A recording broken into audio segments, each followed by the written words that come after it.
S-D-P-P. The Steve Dangle Podcast. With your hosts, Steve Dangle, Adam Wilde, and Jesse Blake. Let's go! Woo! NFL Sunday. Woo! And the Jets are as bad as the Jets always are. As of right now, Buffalo is up 21-0, and it's not looking any better for them. The Jets seem to be a team that are like paid by the NFL to sit at the bottom of the standings. It's like, well, we could be good, but the NFL is asking us not to be, so everybody else in our division can win. So the Jets are just awful. Got the Green Bay Packers, and I got the Minnesota Vikings on the screen behind my screen here. And they're tight. And I have to just say, I just want to say, I love so much that this is back. And what I love so much about this being back is, first off, there is one stadium that is allowed to have fans in it, and that is Jacksonville in Florida. Because is that true? That is true. They are allowed to have fans. Oh, not even like Adam Schefter was tweeting about it. What about the other Florida teams? Like Tampa? I don't know. Are they going to do fans? I didn't understand why, but apparently it was only Jacksonville. So I wondered if that had something to do with they were given the option in Tampa and then in Miami as well, and then just didn't take it. Interesting. But the other thing that I find really interesting is the rumor about the NFL this season is the NHL is going to strongly study what they're doing, because the NFL is traveling. They're all the guys get to go home. It's like a normal season except for no fans. And so the NHL wants to see how this goes, because if it does go well, the NHL believes that they'll copy whatever model the NFL does. Oh, now, it's just like us in high school. How do you strongly study nothing? I assume there are some protocols in place, but I can't imagine it's that strict. I assume before the end of this NFL season, we're going to see some scenario where it's 5,000 fans in the stadium for most teams. I agree. When we're getting towards December and November, the season's coming to an end, at least for the playoff games for sure, I think. Yep. So, I also think it's interesting in Americans, this would be completely foreign to you. But Canada went through an entire day yesterday with nobody dying of COVID, which while the cases are on the rise, what they're seeing is that it's people under the age of 40 who refuse to social distance and want to party. But they're finding more effective ways of caretaking for those, because there's no real treatment available. But as things like that start to improve, you start to see a return to normalcy. And I'm not trying to say that we're there yet or even close to there yet. However, it's sort of interesting to see that, with the NFL and with, the effects that COVID is going to have on pro sports. I mean, we talked about this a couple episodes ago, and I know it's Steve's favorite topic of conversation. It was during the lockdown. When will the season be back? We already have to start asking, when will the season be back? Because how does the season coming back affect Arizona Coyotes ownership? What do you mean? And also the next lockout. The Arizona Coyotes ownership, who, by the way, were late on their player bonuses. Did you hear that? No. I haven't read the article in full yet, but I did see that mess from Frank Saravalli. I assume we are getting to that.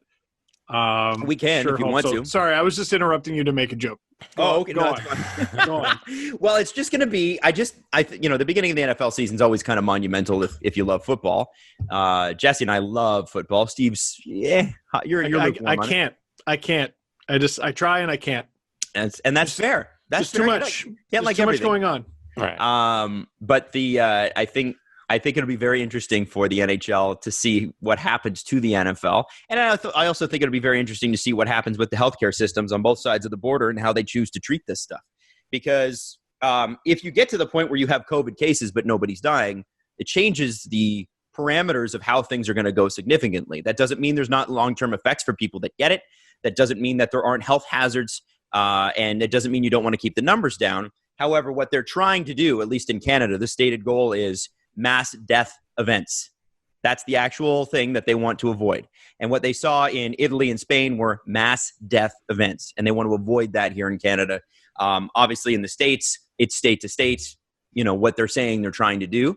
But it'll be, I'm kind of fascinated to see what'll happen. And it'll be interesting when we sit down 5 years from now and have a conversation when this is hopefully somewhat cleared and in the past, and we can actually look at it with sort of, 2020 vision in the back and see who did the dumbest things and who did the smartest things, and what at the time we thought was extremely stupid that turned out to be smart, and vice versa. It'd be very, very interesting. I'm fascinated. I think it's going to be a very cool conversation. But I think too, just off the top, you were mentioning like the NFL season starting signals when the NHL season is going to start, and them releasing that free agency is going to start on October 9th. It kind of Thanksgiving, right? It kind of gives everybody a date to work back from.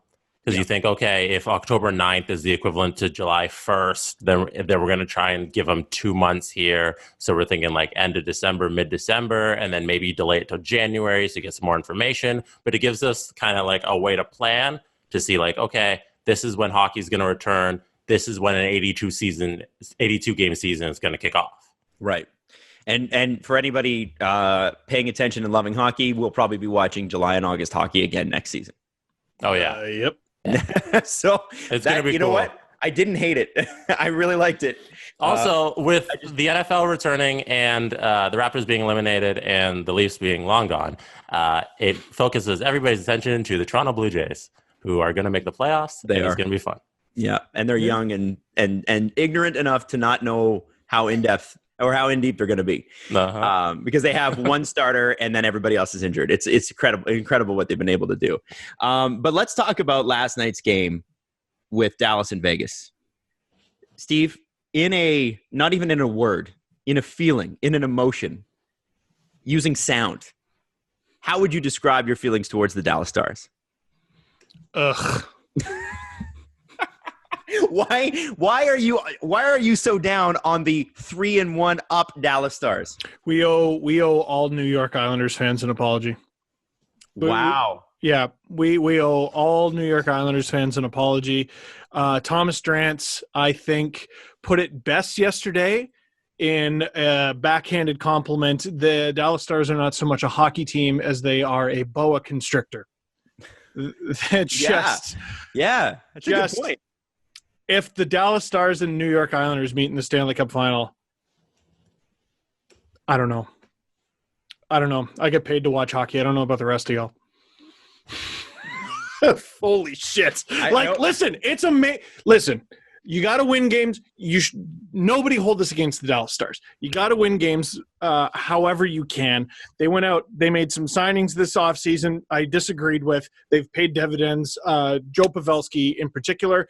Anton Hudobin is like one of the greatest stories of these playoffs, maybe only behind Joel Kiviranta, right? So they're winning games, which is the most important thing, and they're winning games the way they know how. I just don't enjoy watching it, and I'm sorry. Like, when have I ever had a good or bad thing to say about the Dallas Stars? Like, it's not an axe to grind. I'm just like, holy shit. Well, they have some pretty amazing things that are going for them right now. For sure. They are 9-1 in 1-goal games. Oh my God. 9-1. And Ben Bishop has played 3 games and been ass because he's hurt. Yes. Yeah. So Doman's been, and here's the thing. They do. I mean, with Vegas getting a 5-on-3 with 5 minutes to go, you have to think at that point, well, it's got to be tied up. But then the one thing that Dallas has always talked about, and they talked about this in the press conference afterwards and that sort of thing, is cutting down those shooting lanes. We talked about that with Tampa as well. And they did it like Blake Como, who I know Avalanche fans hate now. But Blake Como, what a play he made on the 5-on-3 last night to interrupt 2 of the strongest guys on that team, Mark Stone and Max Pacioretty. And Max Pacioretty, by the way, hasn't scored in 8 games. It does nothing for his reputation, right? Yeah. Last night, it reminded me so much of Toronto versus Columbus, because at one point the shots were 22-6 for Vegas, and it's just they're unloading on the Stars, and it's just such a tight defensive effort by them that there's no way they're scoring, even though they're putting up triple the amount of shots as the other team.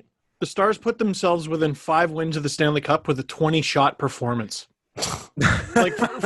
For any of the youngins who are watching this, who are like, what do you mean dead puck era? What was that like? There was a game I talked about in my book between the Leafs and Blues, and I was talking about Grant Fuhrer, and in my mind, I was at the game, and as a kid, I thought he was standing on his head. And I went back and looked, and I think he faced 22 shots, which was amazing because the Leafs goalie that night, Glenn Healy, faced 17. Wow. Which is basically. But I remember it being an exciting game. But I guess just your bar for performance at that age is a little lower.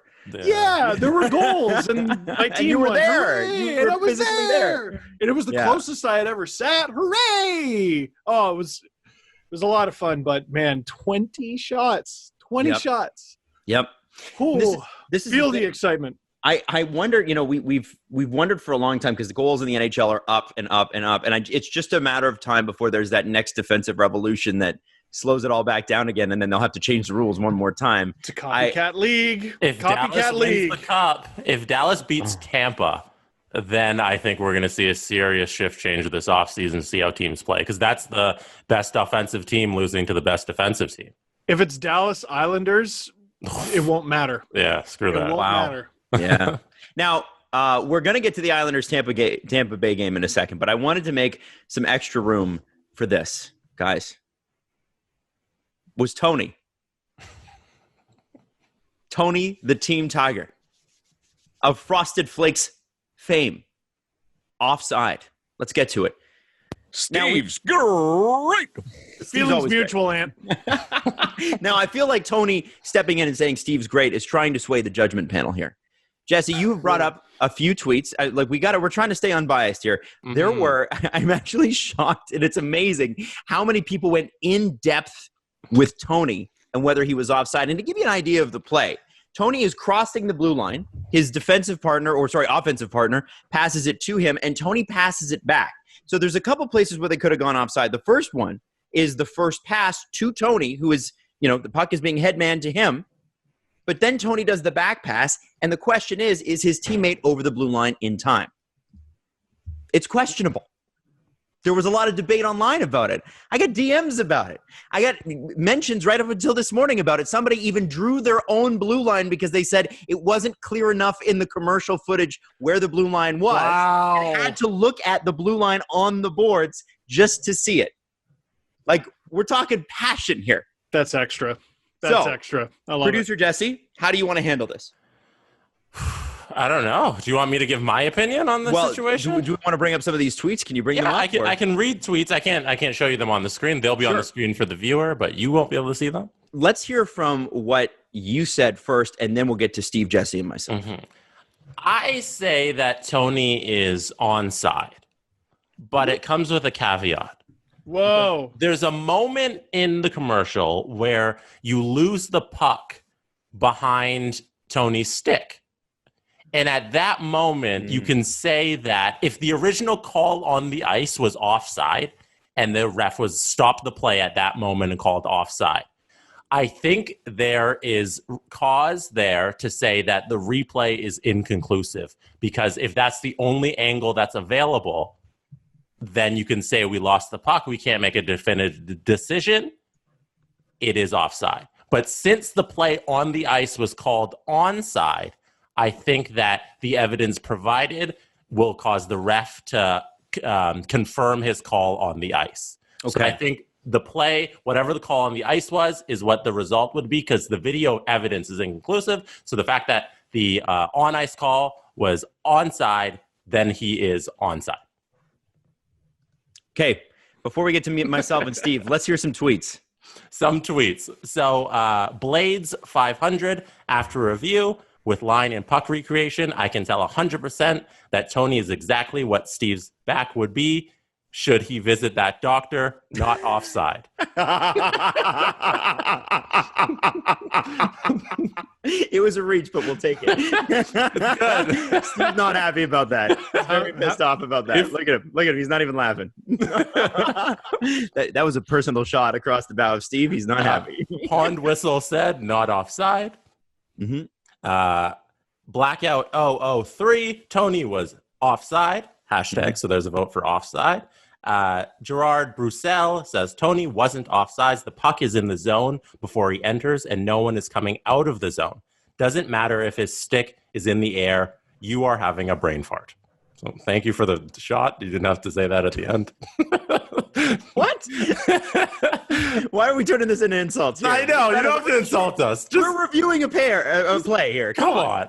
Come on. Fiddlestick 89. I think I might have to come out of my YouTube retirement to defend Tony. We'll sleep on it. William McAvoy. That is absolutely an offside. Oh, damn, the controversy. Mike Kennedy. Tony isn't offside. Jonathan Clement. Very, very clearly onsides due to the angles we have here. The puck crosses the line, and Tony then enters the zone. The drop-back pass was my concern. But as you can see, the player crosses the line and keeps the puck in the zone. We have a good goal. So those are some of the tweets from people weighing in. Listen, I think it's extremely hard to teach a tiger how to skate. But you know what's harder? What's that? Teaching them hockey sense. And Tony waited.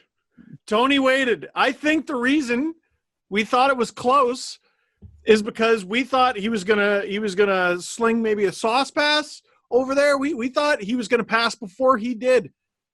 But that tiger came across with confidence, closed his eyes, and he had this little slap pass that allowed him to hold the puck for that extra second till his slow teammate that couldn't keep up with the speed of a tiger caught up to him, hits him on the tape. I'm not actually sure if his stick was taped. It looked like he had one of those weird blades with the holes in it. You ever see those? Yeah. Yeah. That's what it looked like. Like the road hockey one for I don't know what that's for. It's for looks dope, bruh. Okay. All right. That's what it's for. It's for looks dope, bruh. And tell you what, it's an excellent pass from Tony. Excellent shot from his teammate. And excellent work from the cameraman because the camera cuts to show his teammate's shot. And I swear, he's in the exact spot you would think. It's like it was shot with the TriCaster. It was shot in real time. Steve, you're focused on the pass to the teammate. So you were worried most about the teammate being offside and the puck leaving the zone after Tony entered with it. So I have this condition called pessimism. So Tony had to pass the puck backwards. Mm-hmm. And whenever there was an offside controversy and I see the puck go backwards, I assume it's offside. That's just how my brain is wired. I'm damaged. I've seen too many Austin Matthews goals come back. True. And after watching this one, ladies and gentlemen, it's clear. Tony the Tiger, give him that primary assist. That's a good goal. That apple. That's a sick apple. Give him that apple. We learned today that tigers eat apples. That's what we learned. Lunch and dinner. Yeah.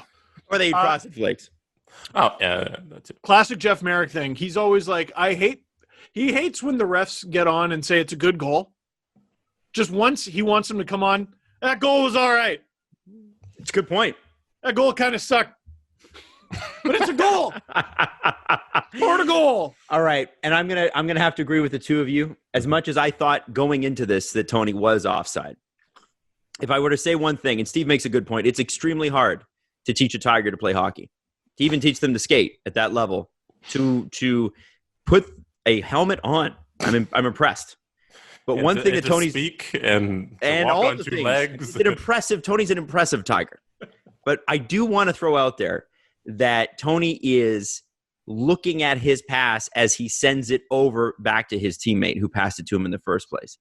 And I just want to caution Tony, even though he's one of the bigger players on the ice, that if he runs into the wrong shoulder, that could be an issue. And it's all looking to the side like that for too long is almost as bad as looking at the puck when you have it. So I would say, Tony, eyes on the prize. Do that. You got to work on that no-look pass. You've gotten this far. You learn to skate. You learn to shoot. You learn to put on your own jersey. As a Tiger, I believe that you can learn the no-look pass. As much as it was a beautiful play, just be careful, Tony. We want your career to be as long as humanly possible. Or Tiger. That calls for some frosted flakes. Sure does. Well, Adam, I have to counter that with you can't teach size. And the average Bengal tiger is 400 to 570 pounds. I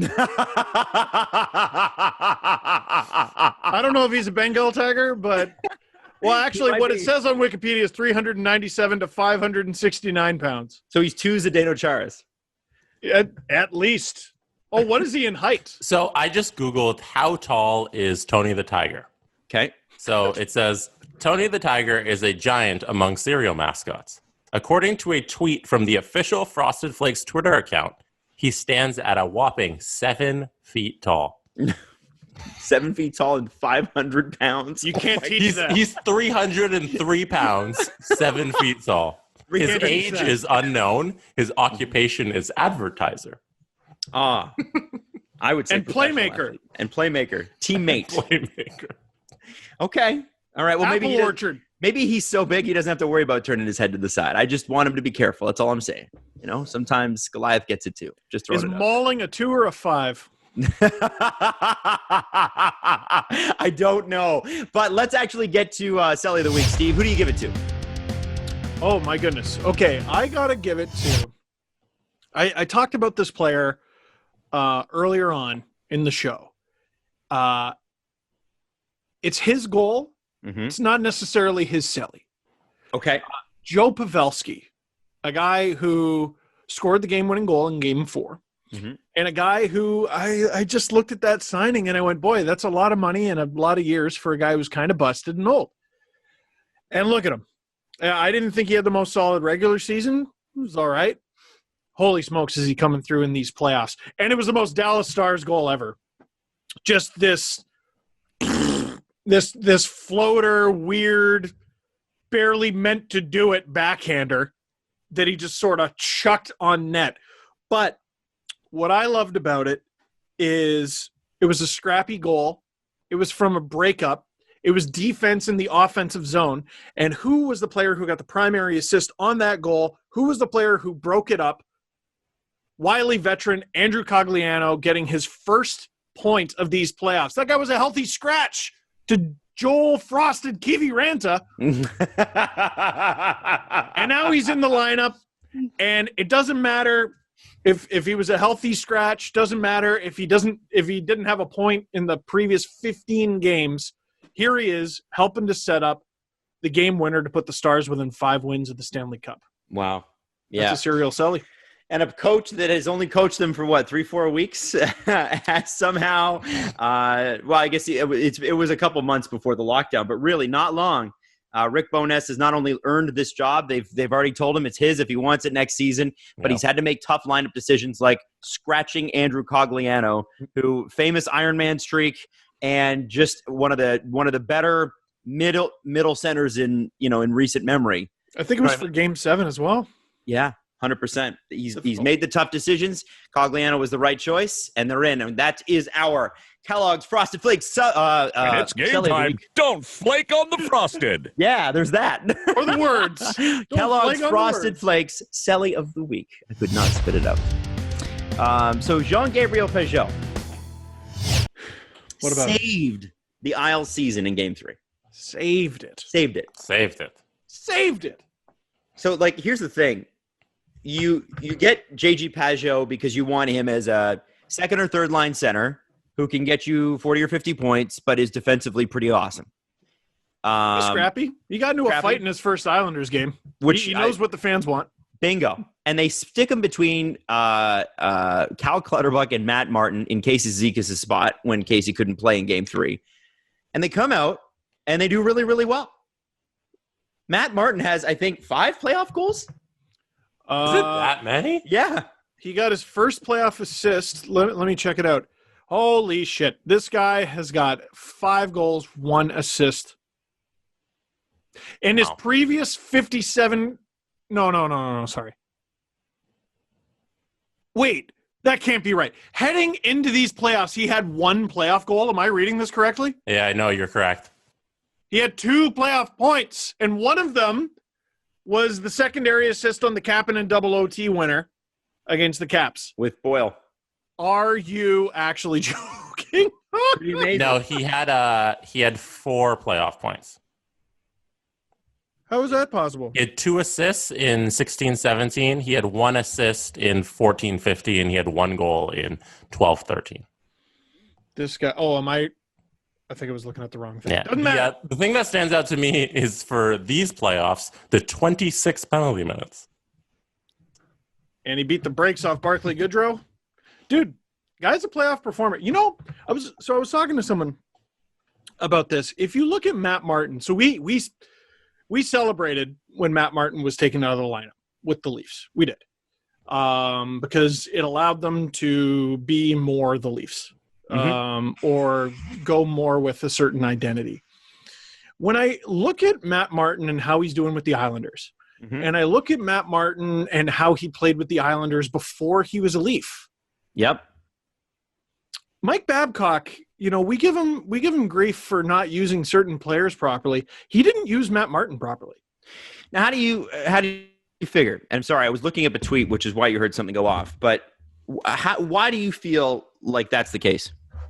Because the guy is not a total bum. Like, you throw the numbers out with Matt Martin. All right. Like, we know the sort of player he is. He's not going to have good possession numbers. He's a guy who bangs, he crashes, he fights. But with the Islanders, he was consistently like at least a goal scoring threat. With the Isles, he had 5, 7, 4, 8, 8, 10. He had 8, 8, and 10 leading into his tenure with the Leafs. Then he only has 5 and 3, and they throw him in the garbage. And all of a sudden with the Islanders, he has 6, but that was in 67 games, and 5, and that was in 55 games. So, listen, like that's not a huge difference, but we're talking about, with the Leafs this year, their fourth line production let them down, or their depth production let them down. He can be a depth producer. Now, for $2.5 million, he had to get off this team. Mm-hmm. But he's on the New York Islanders, who are spending a fortune on their third and fourth line, and it's working for them. Mm-hmm. It's interesting to see a guy who was cast off by a team that didn't make the playoffs succeed on a team that might head to the Stanley Cup Finals. I think they had a role for him. The Leafs did not have a role. He wasn't a part of the plan. And with Lou bringing him in, I think the thought was protect the younger players and show them good attitude and good hockey sense and stuff. And the Leafs, at that point, their leadership group wasn't great. Like, Nazem Kadri had just come off a season where, he had redeemed himself after what had been a pretty, he'd been suspended by the team, right? Yeah, he wasn't current Naz. Exactly. JVR, he was becoming current Naz, which was great. JVR, while a good guy and a good player, wasn't known as like a big time leader. He wore the A sometimes. Morgan Riley wasn't Morgan Riley yet, still quite young. You got to remember things in that context. Bozak, these are guys that wore A's, and like Leo Komarov was there, but there was no like alpha on the team. Best player wearing a letter like there is now. There's several players on this team that you go, okay, well, that's got to be one of the leaders based on their play and based on how they are. Starting with Tavares. Matt Martin was in to fill that gap a little bit, and I think the Leafs definitely overpaid and knew that they were. The friendship he developed with Mitch Marner. Steve, you talk about players all the time being put in their happy places. Was Mitch Marner ever happier than that first season in the NHL? I mean, in front of the cameras anyway. We found out some stories after the fact, but like he sure looked like he was having a lot of fun, and he was thrown on the fourth line with Matt Martin, and then I think they both had 4-point games, something ridiculous like that. That was there are contracts. There are bad contracts that you sign knowing that they're bad, but they have a purpose. Mm-hmm. Matt Martin's made sense. And like from day one, people were like, he's never going to play all 4 years with the Toronto Maple Leafs. He signed 2.5 times 4. Mm-hmm. Whereas what did it cost to get rid of Matt Martin? Almost nothing. Literally nothing. They acquired the Islanders' like 5th or 6th goalie. Mm-hmm. Barely used him. Sometimes he played with the Marlies. I think his name was Eamon McAdam. Eamon McAdam, yeah. I don't. Whatever. Marleau cost a first-round pick. Cost the 13th overall pick. Yeah. Now, you could say the Leafs made the playoffs the very day they signed Patrick Marleau. Okay, fine. For 1 year and for 2. Didn't result in anything. Anyway, yada, yada, yada. The Matt Martin contract, while ridiculous at the time, served its purpose, and I don't really feel like the Leafs did right by him. I'm not convinced. Well, in retrospect, it kind of looks that way. But I think in Mike Babcock's entire tenure in Toronto, he never had a fourth line he was happy with. And I think at a certain point, it's got to come down to Mike. It was almost like he kept looking for the Detroit fourth line that he wanted so badly. And, there was the deadline where the Leafs almost gave up a second round pick for Luke Glendening because Mike liked him so much. And, he kept looking for that guy, and that guy wasn't there. It was always a struggle. That's Selke vote getter Luke Glendening, I'll have you know. Well, did you see that? It cost them. Yeah, I don't know how that happened, but the Red Wings with 17 wins, we're gonna give their third or fourth line center a Selke vote. Who cast that? Yeah. I think of like the Plekanec deal where you send a second round pick and two guys just to bring in him to play on the lower six, I think of those things, and that's how I think of the Babcock era. And the Boyle trade too, another second round pick. Yep. However, Thomas Plekanec in that series was one of the best Leafs. As weird as it is to say, so was Marleau. Marleau was great. Yeah. Like they were Plekanec was terrible when he came. Like those first 14 games that he played in the regular season were awful. He was homesick. He was homesick. But boy, was he good in the playoffs. But was it worth to lose second and Renat Reichel for 14 games and then half or kind of a first round series? It should have been Kirby Reichel and Renat Valiev and no second round pick. That would have been a fair trade because he didn't even play the next year. He played like half a year. Yeah, and then Plekanec go back to Montreal and then is out of the league. Well, and then you spend all those assets on that. It doesn't seem worth it in hindsight. So this was the Islanders trade deadline, and Lou Lamoriello just won the Jim Gregory Award as GM of the year. Here are their last. So Matt Martin was actually their fourth most recent trade. He went almost 2 years without a trade. That's weird. Dave Quenneville and a second round pick for Andy Green. They got Pajot for a 2020 conditional first, a 2020 second, and a 2022 conditional third. Mm-hmm. And then there was a really tiny trade with the Leafs that was in the minors. So all those picks given up for Andy Green and Pajot, if the Islanders go out in the qualifier or in round one, Islanders fans are calling for Lou's head. You know what I mean? But here they are. Yeah. Well, it's odd to me that, like, after the trade deadline, because all of this voting was supposed to have taken place before the end of the regular season. Would anybody have called, like, not that the Peugeot trade wasn't good, it was, but was anybody at the trade deadline going, man, the Islanders really won today? Yeah. Did we get confirmation on when the voting took place? I don't think we did, but I think it certainly doesn't seem. It doesn't seem on the level. Here, let me, because if I remember correct, the Islanders were awful heading into the playoffs. Yeah. There was, that's helpful, NHL.com. They don't have bloody wins and losses. Just the score. Just the score. Thanks for that. What do you mean? It wasn't displaying. Oh, fuck it. Now I'm just clicking all over the place. What's going on? Okay, what do you? I think it was a glitch. It was a glitch with my computer. Sorry. Okay. So heading into the deadline, they lost in the shootout to Vancouver. They lost in overtime to Carolina. They lost to the Islanders. They lost 6-2 to the Habs. They lost 4-0 to the Bruins. They lost 3-2 in overtime to the Blues. They lost 4-3 in overtime to the Rangers.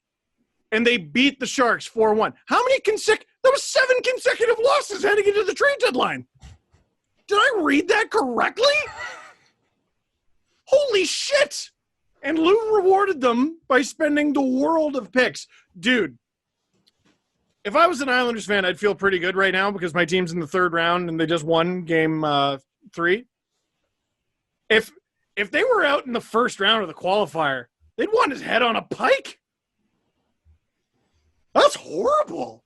Yeah. When did the voting? I'm really concerned about when the voting took place for this one because it seems odd to me. And I mean, if you were going to give it to Lou Lamoriello, I would have given it to him last season. At that point, it's like, whoa, what a turnaround, right? The post-Tavares year, and they did really well, and they won the division and against all odds. And Robin Lehner comes out of nowhere, and like that to me is like, okay, I can see a GM of the Year award then. But this year it's an odd pick.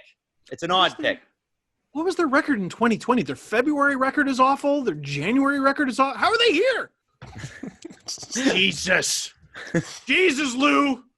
I swear this guy just like scares his team into performing. Probably. It's annoying. Probably. I could see that. So, yeah. I forgot. We talked about momentum heading into the stoppage. One of the worst teams in the NHL at the time the league stopped was the New York Islanders.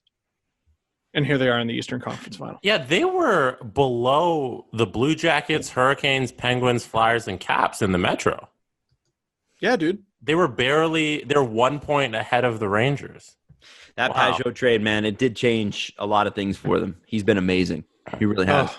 And you know what? Let's also talk about Josh Bailey for a second, who is about to break playoff records with the amount of assists he's had. He's at 16 now. Like, no. He's like, like it's crazy. It very, very low key, kind of like, not that Josh Bailey isn't one of the better players on the team, but you're not going into this playoffs going, yeah, Josh Bailey's going to go double digits in assists before the Stanley Cup final. He's got 19 points in 19 games. 17 of them are assists. That's pretty crazy. So good for him. Moving on. Nathan MacKinnon wins the Lady Byng, which I guess any award associated with his name, I think this year is probably going to him. We did talk about that. Ought to be. And the Lady Byng, of course, is for sportsmanlike conduct and high playing ability. It shouldn't matter because it's the Lady Byng and we shouldn't spend a moment arguing on it. Uh-oh. Nathan MacKinnon got 64 first place votes and won the Lady Byng. Mm-hmm. Matthews finished in second with 21 first place votes. Ryan O'Reilly had 10 first place votes. In fourth place, Jacob Slavin with 31. The dude got robbed. It's like everyone who saw him play voted him first place, and everyone who was like, who's the hell is Jacob Slavin, left him off their ballot. Why? Okay, so if he has 31 first place votes, shouldn't he have finished second? Nope. In voting? No, because I want to say it's 5 points for a first place vote, 4 for a second, 3 for a third, 2 for a fourth. My brain short-circuited. How about this crazy idea? Why don't you just vote on who you think should win? And then all votes are one. They just count as one vote, and then the guy who has the most votes wins. Yeah, the guy with the second amount of votes is in second. Why is that so difficult? We're arguing about who should have been the runner-up for the Lady Byng, but like Slavin. I'm upset at this stupid voting process. It is dumb, and he wasn't even on the ballot because of it. He wasn't even on the not on the ballot. He wasn't even on the. He wasn't nominated. Yeah, because of it. The guy had 31. Matthews finished second with 21. He was the second highest guy with 21. So more people thought Slavin should have won the trophy than Matthews. Yeah, like significantly more. That's right. Okay. Okay. Also, I'm a big Slavin guy, so I am all aboard that train. He's a defenseman. I know. It's hard to put up the points he did with the penalty minutes he did as a defenseman. I think just nothing. I don't know how he's not going to win the Norris Trophy in the next couple of years. I just don't know. Or the Lady Byng. Maybe people should tune into the friggin' Hurricanes. Jesus. Yeah, well, they should have been already. They're one of the more exciting teams in the league to watch. They're actually fun, unlike a couple of teams still left in the playoffs. Canadiens acquire the rights to Joel Edmundson for a 5th-round pick in an attempt to sign him before he goes to free agency, and that is from the Carolina Hurricanes. And we knew Carolina was probably going to have to lose some sort of defenseman, and of all the guys you're going to probably lose, he's the guy that maybe hurts the least. Yeah. However, I got to ask the question. Mike Stevens brought this up on Twitter. That's Mikey Stevens 81, not by Mike Stevens. There's 2 Mike Stevenses. One of these days, we're going to have a fight between the 2 of them to decide which Mike Stevens rules overall. But I do need to ask, is it smart to spend a 5th-round pick even on a guy that's going to unrestricted free agency? I'm going to say yes. Okay. I'm going to go against the grain because I looked at the Montreal Canadiens and went, what the hell are you doing? You have all this cap room. You have all these picks. The Montreal Canadiens have their own first, their own second, Chicago second, St. Louis is second, their own third, their own fourth, the Ducks fourth, the Jets fourth, and then it's their pick. And they still have the Panthers pick in the 5th round. And actually, because of the way the playoffs went, I think the Panthers pick might actually be lower. They don't need this bloody 5th rounder. And the Habs have the hardest time signing free agents. Joel Edmundson had a terrible season this past year, but like he's proven to be a serviceable defenseman, and they need more defense in Montreal. So in terms of dumb ways to spend your picks, even if Edmundson doesn't stick around in Montreal, they're not going to miss that pick. They have a hard enough time signing guys. If this helps them sign a player that they've identified as good for Marc Bergevin. You wouldn't have tried to make it conditional on him re-signing? I would have tried. And if I were Don Waddell, I would have said no. And we all know how good Steve is at negotiating. He is. He's, you know what? He's tough. And that's what Joel Edmundson is, by the way. What? The Steve An extra dollar? Dollar. He's a dollar. No, but like if you're Don Waddell, hey, make this conditional. So wait, if we don't get him, then I don't get a pick? Yes. No. Do you want him or not? Mm-hmm. You want him or not? Yeah. I would have made the condition, okay, if you don't get him, then it's the 7th. Like, we still get something. There's Steve with his steely negotiation tactics. No, it's a good point. Balls of steel, Steve Dangle. I think always be Steving. I think you know, because it's going to be a weird year.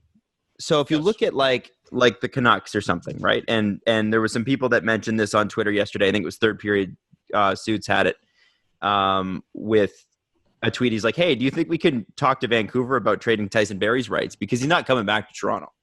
Why not? Why not? Well, the question is, can Vancouver afford him yet? It's a good point. I just want to know which one of the GMs of the Final Four teams cried and shit their pants because Joel Edmundson got traded. I just want to know which one of the GMs of the Final Four teams cried and shit their pants because the Minnesota Wild got Nick Bjugstad and Jim Rutherford didn't call them again. I just want to know. How dare he? No, but it's Dubas. Dubas didn't call. Shut up. It's like people are just looking for excuses to complain about Kyle Dubas. For those of you who don't know what I'm talking about, some of the GMs of the final 8 teams back in the previous round cried and shit their pants because Kyle Dubas traded Kasperi Kapanen without calling them. And then Jim Rutherford went and made another deal. Nothing. I didn't hear anything. If I'm Nick Bjugstad, I'd feel insulted. What, because I suck? Why aren't you guys making a fuss out of this? Should be making a fuss. Wouldn't have anything to do with there's only 3 weeks before the draft in an unprecedented time in our human history. Would that have something to do with it? Sorry, bitter. It's always about the Leafs. It is always about the Leafs. There's no question about that. Oh, and I was thinking. I had a long car drive, and I was thinking. You know how Steve Simmons is always like a scout? Yep. You know, I was speaking to a scout. Mark Hunter is a scout. Yes. Mm-hmm. It's Mark Hunter. Just shitting on the Leafs. You think? Yeah. I don't know if I should tell this story. Oh, no. What are you going to do? What are you going to say? Now you have to say it.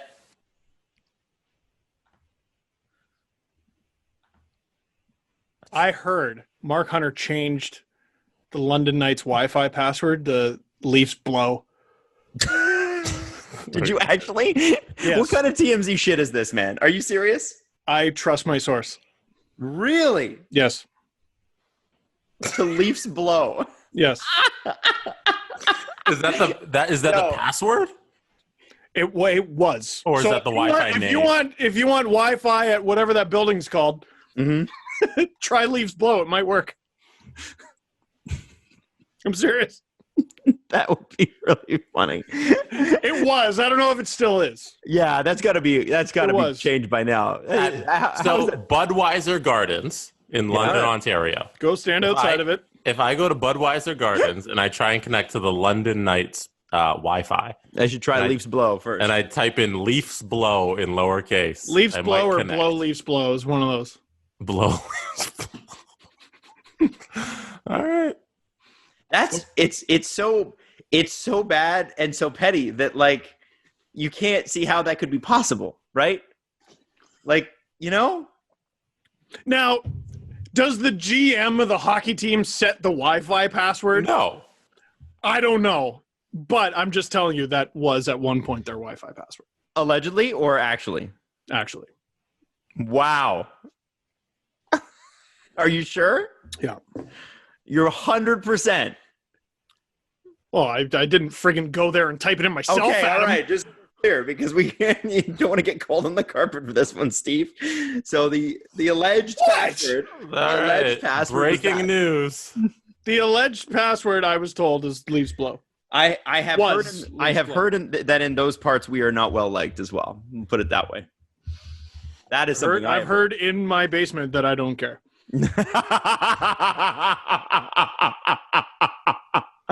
As he sips his Tim Hortons coffee. Now, Katie Strang, Frank Saravalli, several other people reported on this. I'm going to read Katie's tweet to you. According to multiple sources, the Arizona Coyotes have been late on paying at least a few players on their contractually stipulated signing bonuses on time.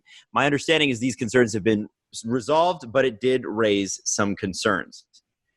Now, if that is the case, it's kind of scary because this was supposed to be, like, for instance, Oliver Ekman-Larsson was owed $4 million on September 1st. Apparently, that might have been late. COVID has affected a lot of businesses and a lot of business people. And, you know, when you buy a team at the top of the market, even though it's the Arizona Coyotes, and as far as NHL teams go, they're not one of the higher value teams, it's still, what do they cost? $300-400 million? It's not small. It's a lot of money. So if your business is affected by a global pandemic directly afterwards, it's going to make things difficult. However, when we're talking about $300 or $400 million and $4 million, it puts things into perspective about how tight things might be. Right? If you could spend $400 million one year and next year paying a guy $4 million is an issue for you, now that could be a problem. Is this one day Ekman-Larsson, I assume his accountant, I doubt he's doing his own online banking on his phone. I assume whoever manages Oliver Ekman-Larsson's money was surprised that the money was late. Because, listen, I've done some freelance. I've been paid pretty late. And I get it. I just appreciate the heads up. There's that hardcore negotiating skill there, Adam. Right. I just appreciate knowing. With the KHL, not only did they not let me know, but I had to inform them, actually, it's this much. Because capitalism. Actually, this is the amount of money that I'm owed. Listen, all I was thinking, because I assume this is going to lead into the Frank Saravalli article, where I think it was as many as 17 teams, up to 17 NHL teams, have had to roll back payroll. I tell you what, it's COVID, it's unprecedented times, and it does not shock me in the slightest to hear these stories. What is going to make me extremely mad and should make everyone extremely mad is hearing these stories, and then teams are going to go out and spend a shitload of money in 3 weeks. Because that's exactly what happened in 2012, but in reverse. Teams were ripping the pockets out of their pants, throwing money at everybody during that free agency. You mean the Minnesota Wild, in particular, spent 2 Connor McDavids on Ryan Suter and Zach Parise, and they're like at the halfway mark of their contract now. Evander Kane got his huge deal. Tyler Seguin got his huge deal. A ton of people got huge deals summer of 2012. And then all of a sudden the NHLPA goes, here's our demands. And all the teams go, we're poor. We can't afford it. So imagine you're one of these people. You've been asked to roll back your salary. You're only making 80%, 70%, 60%, in some cases 40%, I think I saw. And then they're going to go out and spend $3 million on a third pair of defensemen. It's going to be pretty angering. It's going to be pretty angering. Would you want to keep working for that team? Oh, well, it would be tough. So let me start this Frank Saravalli article off. It's a good start. He says winter is coming. More specifically, with no meaningful revenue incoming since mid-March and none on the immediate horizon, hockey's long winter is approaching amid uncertainties surrounding the 2021 NHL season. Meetings to slash expenditures, reduce payroll, and set internal hockey operation budgets below the salary cap limit have been ongoing for most of the 27 teams in off-season mode. 6 of the 7 Canadian clubs have reduced pay of staff members, including team presidents, general managers, and coaches. The Toronto Maple Leafs are the lone club to not reduce pay to staff to date. In all, at least 17 clubs have reduced pay to hockey ops staff and department staff members. After seeing their pay reduced by 50%, nearly more than twice the next highest reduction in the league, the Ottawa Senators coaching staff appealed to the NHL for relief.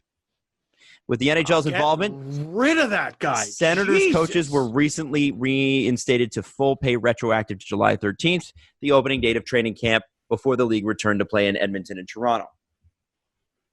He's got to be gone so bad. Employees from the league's head office have been working in the Toronto and Edmonton bubbles at a 25% pay reduction. Even big market clubs like Boston and Chicago have taken measures to reduce expenses. The Bruins have requested their Jack Adams award-winning coaching staff to forego playoff bonuses to avoid hockey ops salary cuts. In June, the Blackhawks instituted a tiered staff reduction starting at 20% for employees earning more than $200,000 while eliminating bonuses. The Buffalo Sabres are the only coaching staff to reject a request for voluntary pay reduction. Sources indicated the Sabres staff had a pay reduction of 20% from April 1st to July 13th, at which point they turned down a subsequent request for a 25% reduction. Almost universally, NHL coaches high up in the front office food chain accepted the reductions without complaint because doing so meant layoffs would not be necessary for other ops positions, including scouts and analysts. But the Sabres were already operating with a lean staff after 22 people were fired by the club. You remember that in June 16. That began with Jason Botterill. Teams had leverage with the force majeure, I hope I said that right, clauses in contracts, but were not applicable once training camps began and the league as a whole, play in the league was no longer suspended. So it's different. So basically just right there, you have, like, can you imagine you're the coach of the Ottawa Senators? Why can't I remember his name? Oh my God, why can't I remember his name? He was the Leafs defensive coach for years. And why can't I? PJ Smith. PJ Smith. Holy, sorry. 50%. They haven't been around for a while. So you're the head coach. You're finally the head coach in the NHL. You do a really good job. And 50% of your salary is gone. Melnick's got to go so bad. And you know what? Okay, can I dummy down what the Sabres did and make sure I understand? Yep. So a bunch of coaching staffs around the league said, listen, we'll take the pay cut, no problem, so long as you don't lay off other members of this team like scouts and analysts. The Sabres coaching staff said, fuck off with all that because you already fired everybody. Yes. Wow. Yeah. Good for them. Good for them. Sources say the Sabres... they got rid of a lot of folks. Sources say the Sabres are considering an internal cap of $70 million. Arizona, who recently failed to make on-time signing bonus payments to a number of players, may be operating just south of $70 million. Pittsburgh Penguins are reportedly planning to budget in the low to mid $70 million range. Around the league, from Florida to Vancouver, GMs are discussing with ownership, seeking spending latitude. There will be opportunities to acquire talented players from teams who can no longer afford them, either on an internal budget or with a frozen salary cap. So here's the thing. Anaheim Ducks had a 20% Oh, wow. So he goes through every team and who had to you got to see this article. It's on tsn.ca. It's crazy. I won't go through the whole thing. Yeah. But, so as to not read the whole thing. But if you're a Toronto fan, this could be the saving grace. Dude, on the Freddie front, we keep talking about a Freddie trade and why would the Leafs do that? And I was reading an article today. Can't remember if it was The Athletic or Sportsnet. I think it was Sportsnet. Mm-hmm. They said, what do the Leafs want in return for Freddie? And the answer was something useful. Something useful? They better charge a fortune because that is at least a league average starter. It's a 50 to 60 game starter. And if the Leafs pay his $4 million signing bonus and he's only got $1 million left, they better charge a damn fortune for him because that's extremely valuable. It might come down to the Leafs trade Freddie and get a bunch of things for him, and in exchange they get a goalie, same quality, same money, but they can actually pay him. Well, the Leafs are the bank. They're the bank. It makes me wonder about Matt Murray. Well, let's look at his. Because if Pittsburgh's trying to shed salary, obviously we know Matt Murray's not going to be back. Well, they gave away Bukestad for nothing. Right, and they would want. I mean, they do want a good goalie with Tristan Jarry, do they not? If Freddie's is Freddie's contract bonus laden? Yeah, it's $4 million and then $1 million base. So if the Leafs were to pay the $4 million signing bonus, which they would, it would just be $1 million. $1 million for Frederik Andersen. That somebody was in my DMs last night asking about a particular defenseman on a particular team, which I won't name because people get distracted by it. But they said it wasn't Pietrangelo, but they said if Freddie was available, do you think we could trade Freddie to this team for a player like this? And I said to him at the time, well, based on what I'm seeing, the goalie market is flooded with talent, so probably not. And this defenseman that he mentioned is a good defenseman. And there are not a lot of great defensemen out there. But you have to wonder now if that's sort of changed. Even with like a guy like Freddie's got to be a bit of a special case. If you can get league average goaltending for $1 million next season, that's pretty valuable. Especially if you're one of those teams that's dealing from a position of strength with defensemen. And I'm looking at the Pens situation. I don't know what they do because Murray. There's no bonus. It's just 3.75. RFA, though. RFA. Yeah. Wait, is he an RFA? Oh, shoot. He is. So he's an RFA, and so is Tristan Jarry. Yeah. Mm-hmm. So both of their numbers are mystery box. Yeah, now I see it playing out as Matt Murray is gone somewhere for whatever cheap assets they get back, and their tandem is DeSmith and Jarry. And yeah, DeSmith is pretty...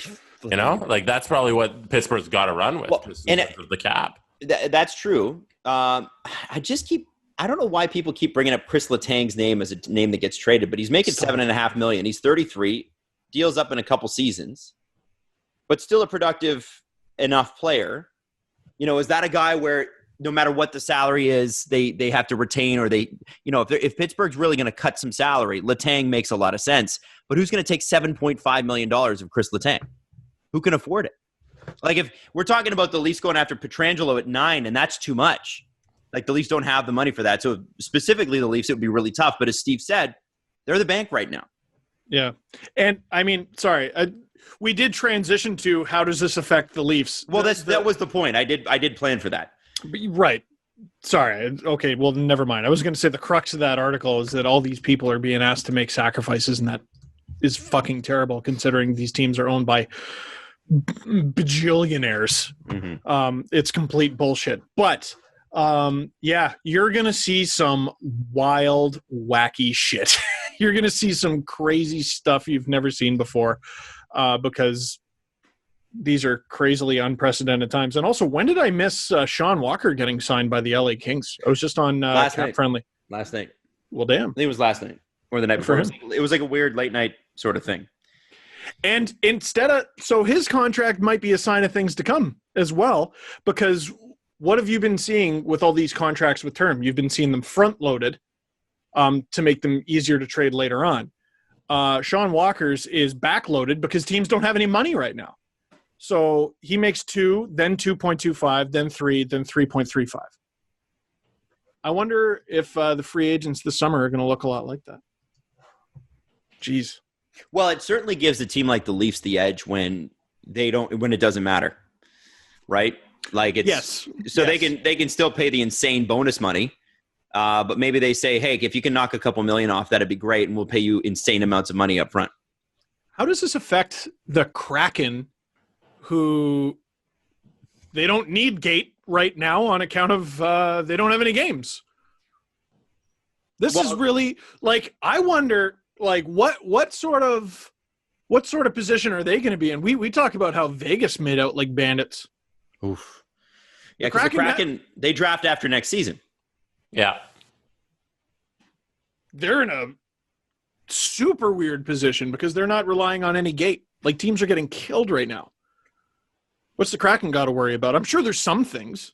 It's not the same. And by the 2021-22 season, I assume it'll be back to relatively normal. So they're going to be in a position where they didn't miss out on any revenue because they wouldn't have been generating any during this time period anyway. So it should be normal business for the Kraken, which is going to be an advantage because you're going to have all these teams coming out of next season still missing out on some money. Yeah. And they're going to be just at zero where they would have been this entire time. Yeah. How many first round picks are they going to get just because a team's looking to offload a bad contract and they're going to say, please draft this player and we'll give you a first rounder for it? Yeah. I mean, the Penguins, it can't be emphasized enough. They gave away Nick Bjugstad for free. Free. Overpaid? All right, maybe. But, that's a useful NHL player, and they gave him away for free. And then you got to think about teams at the other end, too, like Arizona, like all the stuff we were just talking about with Arizona. Who's ever going to want to play there? How screwed is that franchise from here on till forever? Because you just see, if anything goes wrong, it's going in the toilet. Those guys offered Matthews $16 million. Oh, good thing he didn't take it. Did they actually? That was the rumor. Well, they couldn't have, though, because he never made it to RFA. No, sorry. They were right. Prepared. They were preparing to offer. It was $15 or $16 million. Well, he wouldn't have got it. Yeah. He would have never seen the check. Always best to sign with an organization that you're fairly sure can pay your bill. Right. Imagine OEL's just in his group chat with other NHL players and other teams. He's like, yeah, I didn't get my bonus.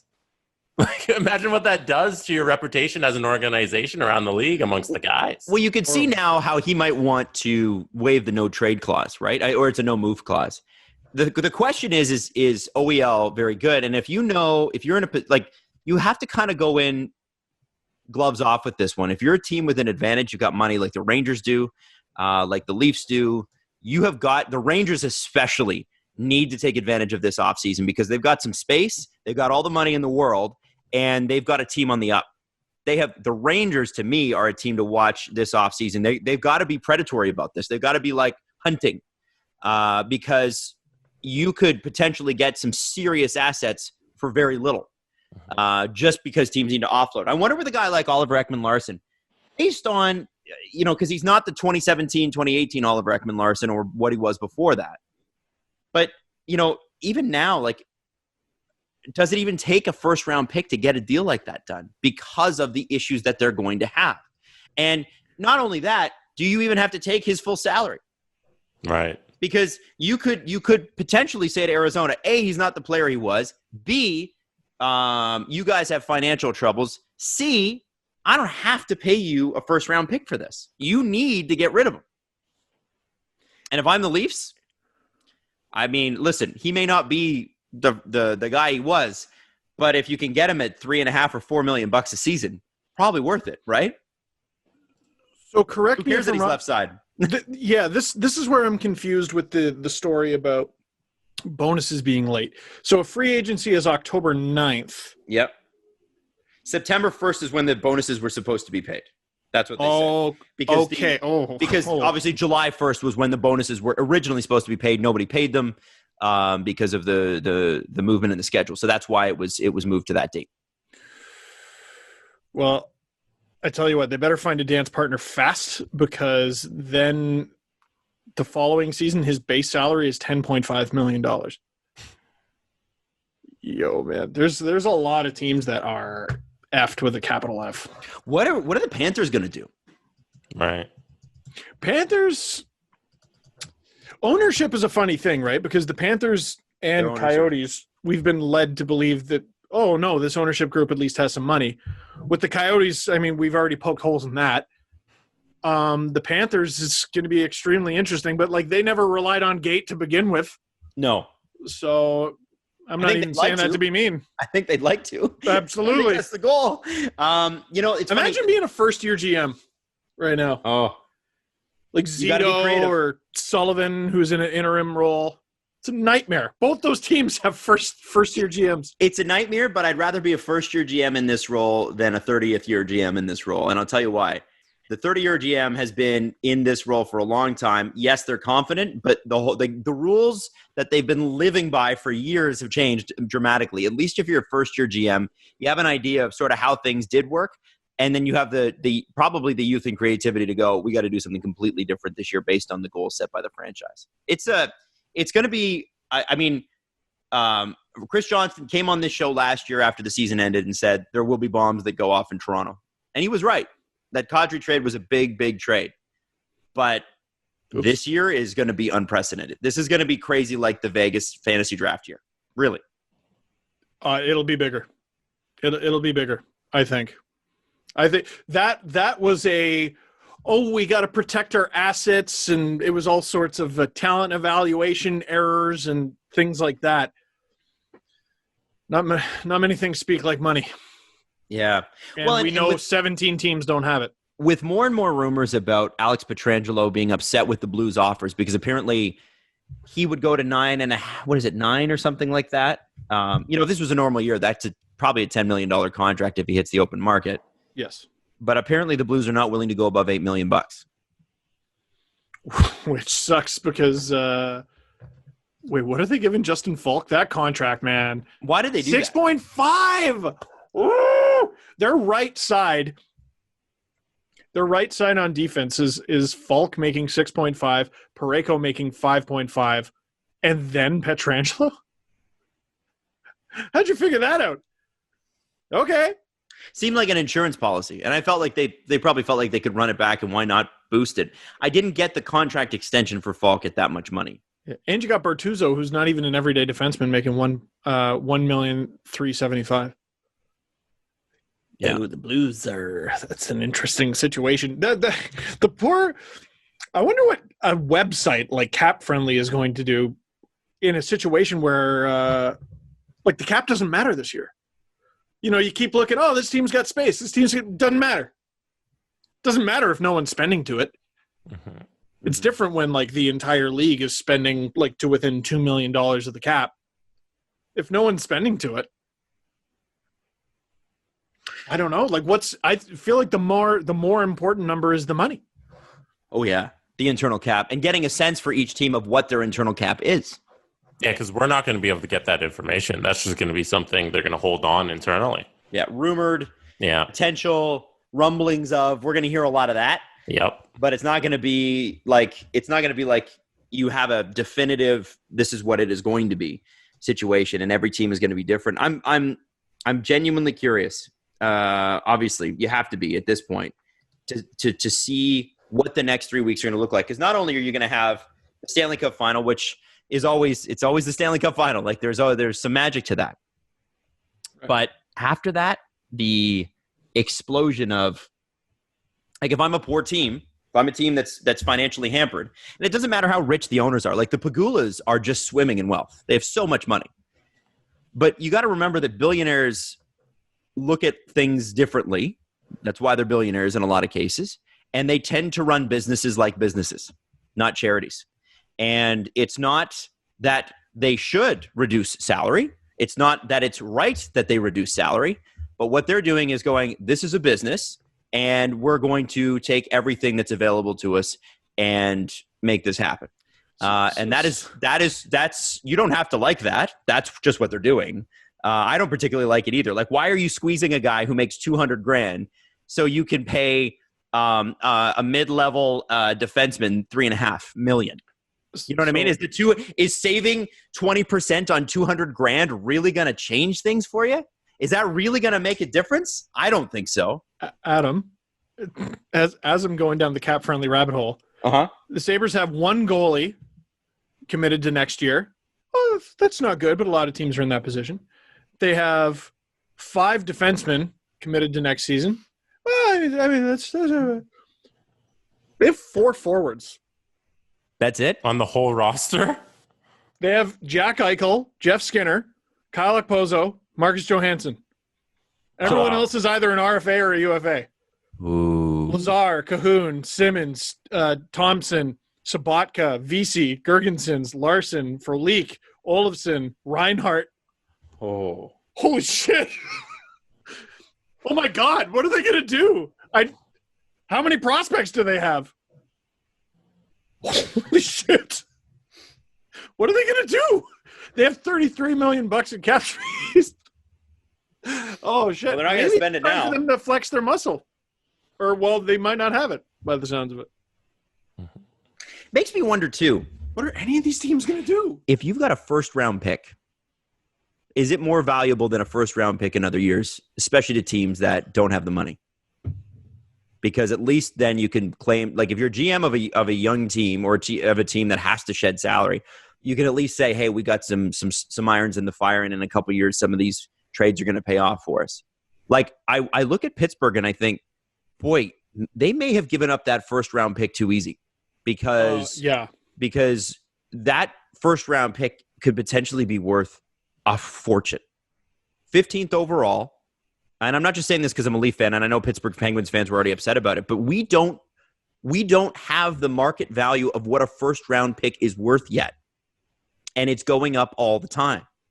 It's going up all the time. With this Frank Saravalli article, how could it not? And who owns the first overall pick? Friggin' Rangers. Yeah, that's what I mean, right? Like, could a team offer? I wonder if something ridiculous like this would happen. Could a team offer something for the first overall pick to the New York Rangers that the Rangers can't say no to? No. And then I can tell you before you even throw out any. You're not going to give up Lafreniere. That's never in a million years. Put every bet on it. Doesn't matter. It's not going to happen. Because I tell you what, it's not going to happen with the Rangers. But if someone else gets a hold of that first round pick or that first overall pick, I wouldn't be surprised if they were like, "Hey, Laff, going to spend another year in the queue," because then they don't have to pay him all those bonuses. He's probably going to hit all his Schedule A's. Well, they don't care. Yeah, they don't care. Yeah, they do. That's like $4 million. No, the Rangers don't. The Rangers don't. I'm talking about someone else. The Rangers are not trading Laff. Yeah, but they have him. Like, yeah, they have him. Why would you ruin your amazing situation? You're right. Yeah. They have an amazing situation. It's a laughably amazing situation that the New York Rangers have. They're lucky, man. They are lucky. Wow. Can I throw some gas on the fire of the Alex Pietrangelo news? Burn it, please. We brought him up, and I was looking for this tweet from Jeremy Rutherford, the Athletic St. Louis writer. He said that if Petro reaches free agency, he's not going to be re-signing with the Blues. So the report is, I'll read directly from the tweets. The NHL has confirmed October 9th as the opening day of free agency. That means the Blues and Pietrangelo have less than a month to reach a deal. As I've written recently, there has been no progress. Things can change in a hurry, but it doesn't look promising at the moment. Ooh. Unless there's a last-second change of heart, he won't be signing with the Blues once he hits the market. So after that October 9th date, Alex isn't interested in re-signing. So that's I thought it was very interesting news that came out on Friday. And to get Justin Falk, the Blues got Falk in a 2025 for Joel Edmundson, who's now no longer on the Hurricanes, Dominic Bach, who was the 25th overall pick in 2018, and guys like Scott Wheeler love him, and a 7th. That is not nothing for a guy who might currently be costing you Alex Pietrangelo. Holy shit. What do you guys think happens in the next 3 weeks? Everything. Everything's going to happen. Falk had 16 points this season? Oh, my God. The Blues are out of their minds. They were out of their minds. Yeah. I really do feel more so than usual like I'm grasping at straws, dude. What do you mean? Because we've never been faced with the scenario that no one's got any money. No one's got any money, but we're going ahead with an 82-game season. We're going to see some really dumb shit. And we're going to see some guys with thinking along the same lines as me. Remember years ago we had a really stupid conversation how much money would be the minimum amount of money you could retire with? Yeah. And remember I was like $5 million. I said something like $5 million. You invest that properly, whatever. Yeah, you could 100%. Rest of your life. Yeah, you could do it. A guy like Petro, a guy like Taylor Hall, they're going to look in their bank account if they've done it properly and be like, what am I doing? I could take a 90% pay cut from what I expected and still make $1 million to play for whoever. If you're Taylor Hall, you play for the Leafs, play for the Flames. You know, you have roots in both those places. The Avs, if the Avs have the space, like why wouldn't all of the top 5 free agents just be like, let's sign with the Avs for fun? Just completely collude. The Players Association probably would have some problems with that. Gives a shit. Talk it out like LeBron, D-Wade, and Bosch. All of you sign with the Avalanche and giggle your way to the Stanley Cup. Giggle. Imagine, the Avs would be the team. It's just a shame that his point totals went down because he's playing behind Alex Pietrangelo. Yeah. Andre Burakovsky, though, he's eating up third lines because Taylor Hall's in the second. Hilarious. Imagine the demolition crew of Taylor Hall, Nazem Kadri, and who cares? I love that line, the Taylor Hall, Nazem Kadri, and who cares line. The Avs should 100% do that. Best line in the league. Kadri, Hall, and who cares? That's how you pronounce it, by the way. I asked. Because I asked him. I asked the fucking guy. Man, I've never been grasping at straws like this. I have no idea what happens. None. Yeah. It's going to be wild. So watch for those rumors to pick up as we go. Like it almost, I hate to say it, but it's the product of the ice is going to be secondary to the storylines that are going to be happening off the ice. And I know that's an unpopular opinion, but don't tell, yes, listen, it's interesting. The hockey's great. We love watching hockey. It's so great to have it back. And I still feel that way. But man, look at what we're facing. Look at what's about to happen. Don't pretend that this sort of unknown, this unprecedented, unseen thing is not going to grab everybody's attention and not let go. And the thing is, some of these moves that are going to be crazy may not just happen in October. Like we're used to everybody in the NHL sort of, they do their thing in the first week of July and then everybody kind of screws off for 6 weeks because they're exhausted. And that's fair. And you usually have teams that have spent all the way to the cap anyway. And it's like, we're out of space. We're capped out. We can't do anything. We'll worry about it after training camp. But the longer this COVID thing goes on, the more teams are going to get desperate because they're going to look at their bottom line. Let's say it's not back in January. Let's say it's not back in February. Let's say we're looking at March, maybe with no fans. There are going to be some antsy franchises that are going to say, we're toast if we don't do something about this right now. So don't expect all the craziness right off the top. Listen, I'm all for concentrated crazy. I'm excited for October 9th. I think it's going to be great. But I think maybe December 17th, January 12th, February 10th, you could see something come out of nowhere and just explode and go, in any other context, this is not possible. You're going to be looking at the 2021 Stanley Cup the way you thought you would look at the 2021. You thought you would look at the 2021 like, oh, there's an asterisk on this. You're going to be looking at the goofy rosters that come out of all this shit. You're going to be looking at what teams go into 2020, 2021 with and go, this guy would never be on this team without this scenario. He'd never be, if there wasn't a global pandemic, this city would not have this team. You know what I mean? Imagine the Sabres just contend out of nowhere. Because they got $33 million or however the hell. I'm telling you, I still got my eyes on the Avs, but God, just what a weird, wacky scenario. Everyone keeps bringing up when Solani and Korea went to the Avs. No one brings up the fact that they didn't win. But you could see it. You could. I mean, I think you're going to. Jesse, let's do the press conference. Oh, all right. The Presser. SDP. The Steve Dangle Press Conference. Well, today we're going to kick off the show with the press conference. Kick off the show with something I found very interesting. Okay. It's a tweet from Elliot Friedman. Friedman tweeted, here's Burkie 2020's, so Brian Burke, Canadian team rankings. So Brian Burke ranked all of the Canadian teams. Okay. He took the Steve Dangle Russian players school of rankings and just ranked them on best. Best. So this is the rankings. Tell me what you think. Number 1, Toronto.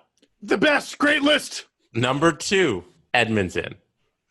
Number 3, Vancouver. Number 4, Calgary. Number 5, Winnipeg. No, they were tied. They were tied for 4th. It's true. Tied for 4th were Calgary and Winnipeg. 6th, Montreal. 7, Ottawa. What do you guys think? Burkie, you got a future in this hockey thing, buddy. I think you nailed it. I think you nailed it. Yeah.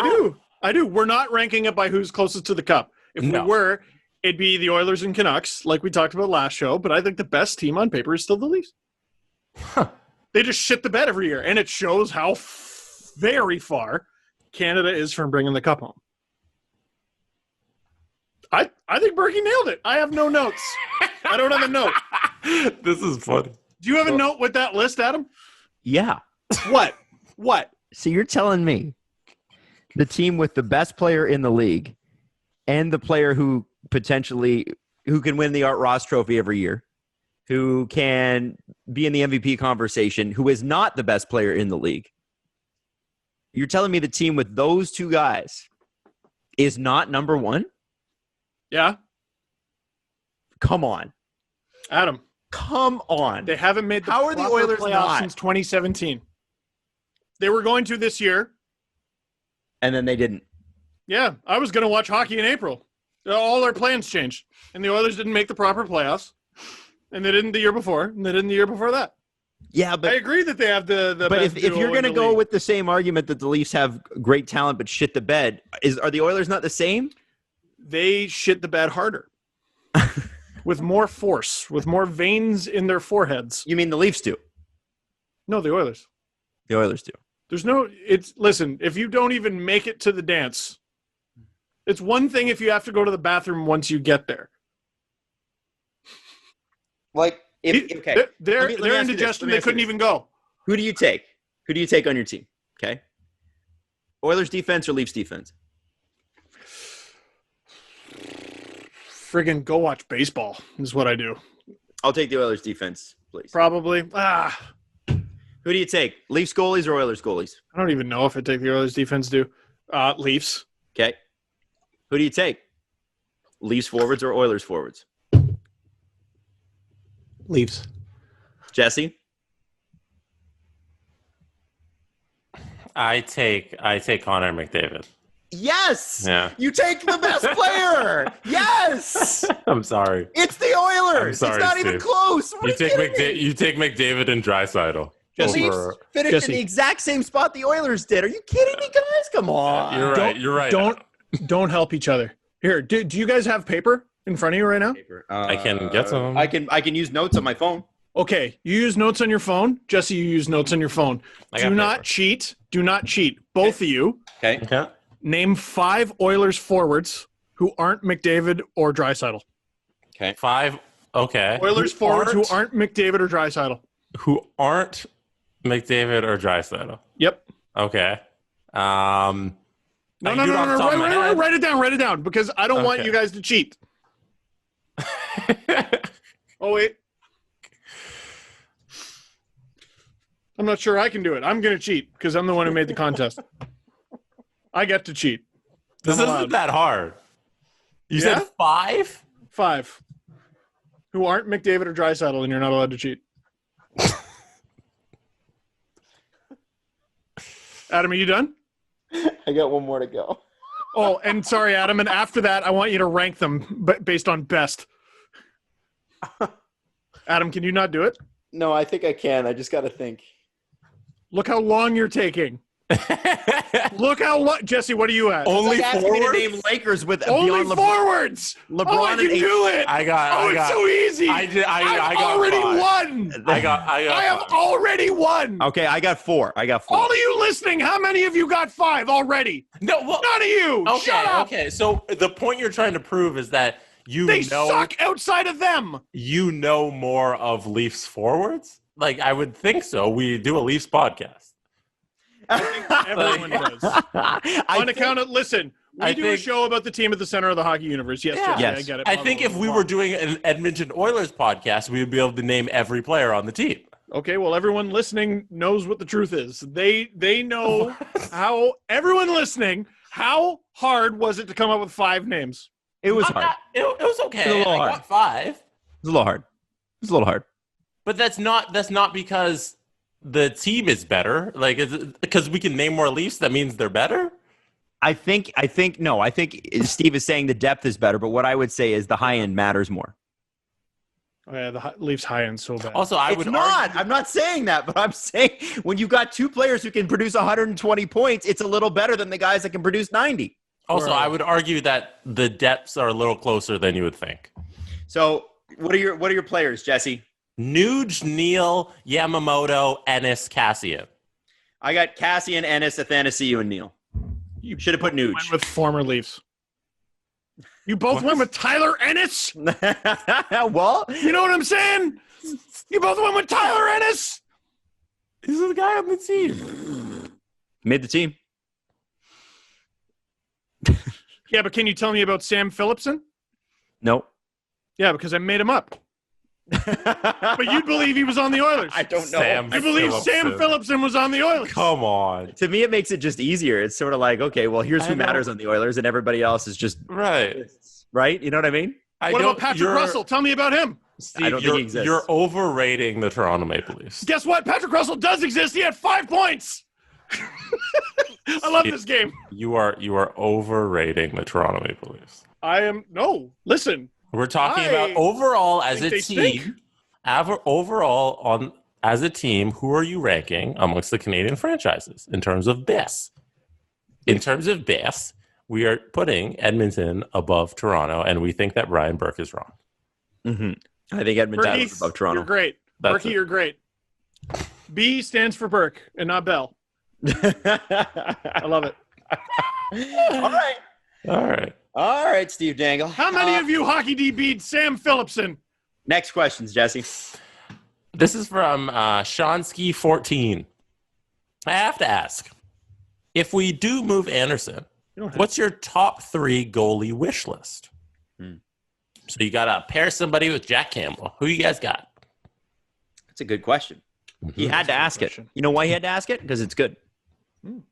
Okay, I got a list. Okay, so do I. Or should I go? I got a list. You go. Okay. Jakob Markstrom is on that list. Supposedly the Leafs are willing to Jacob Markstrom. Canucks fans always yell at me.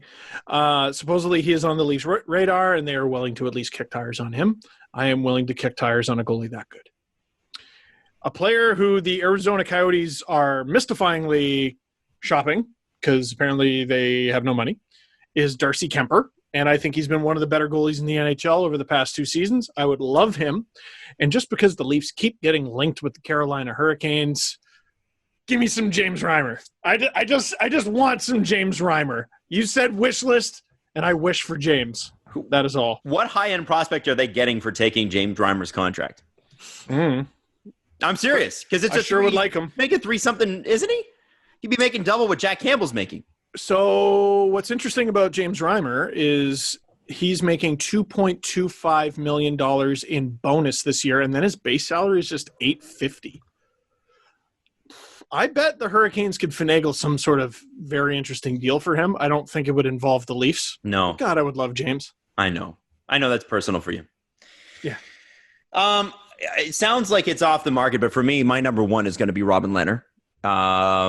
Right. But I think it's pretty fair to say that he's going to re-sign in Vegas. I mean, they're already talking about it. So there's smoke, there's fire there. So if let's assume Robin Lehner's not available, then I'll give you my three. For me, it's got to be Matt Murray first.